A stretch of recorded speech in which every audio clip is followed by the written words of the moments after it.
Hello there, it's Sev from Three Counties Motorhomes and welcome to this video guide on the Nord Elettronica NE152 control panel. This is a very simple control panel to use, but it can be a little bit confusing because some of the indications have two sort of functions or can display two sets of information, so it might not be immediately obvious how to use the panel. But today we're going to cover the basic functions so that you know how to use this control panel with your leisure vehicle. So first things first, the layout here consists of basically LED indicators that will illuminate alongside their respective icons to signify what they're indicating. And then these ones along the bottom here correspond to the row of buttons we have around the outside. Now this one here you can see has power as well as a battery symbol here. If I press this, this will turn the control panel on, and this will turn on the leisure battery for your vehicle typically as well. And now we're also seeing some other LEDs illuminate. Now that the panel is turned on, we can look at what the button or the symbol here is indicating, and that's a battery or 12-volt battery. So if we look at these two segments here, we can see the batteries are going to be over here, the vehicle battery indicated by a vehicle inside a battery.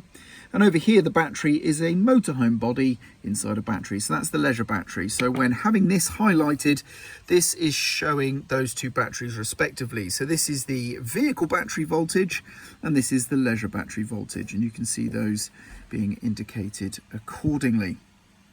Next up, we have water tanks. If I press this one, these same indicators now switch to show some other information.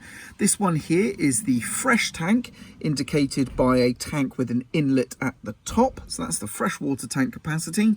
And then this is your waste tank, indicated by the outlet at the bottom of the tank. So that's the waste tank capacity. Now this has the facility to be wired to two potential waste tanks. One is indicated here as S2. If we press the button again, that will highlight S3, and that would be showing the other tank's capacity. In this vehicle's instance, there's only one tank fitted and it is empty, so it is showing the same information. And of course the fresh tank here is about a third full. So by pressing these two, we switch between a battery indication and water tank indication.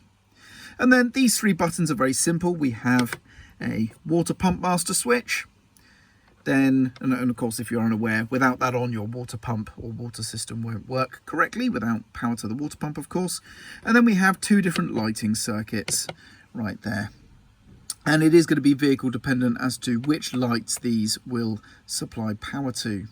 Now, if you have a fuse blow that is important to your control panel or your main vehicle functions working, then this light will illuminate here. And then if you're plugged into mains electricity, you will see this light up here as well. And if your mains powered battery charger is working, well, that will show a slightly different indication on the battery panel, which I'm going to show you right now. So here we have the control panel now with mains electricity plugged in. And if I go to the battery indication, you can see here that it is showing that our leisure battery is charging using the sort of reciprocating or pulsing LED symbology there. So nice and easy to tell that your battery is charging, and of course see that the vehicle is correctly detecting it's plugged into mains electricity. Lastly, turning off the panel is a case of simply holding this power button down, and then we should see a countdown on these icons, and then when they've all counted down, the panel will shut itself off. So there we go. And that's it, and then we can let it go. And there we go. There is the panel all off. And that about wraps up the video today for the Nord Elettronica NE152 control panel.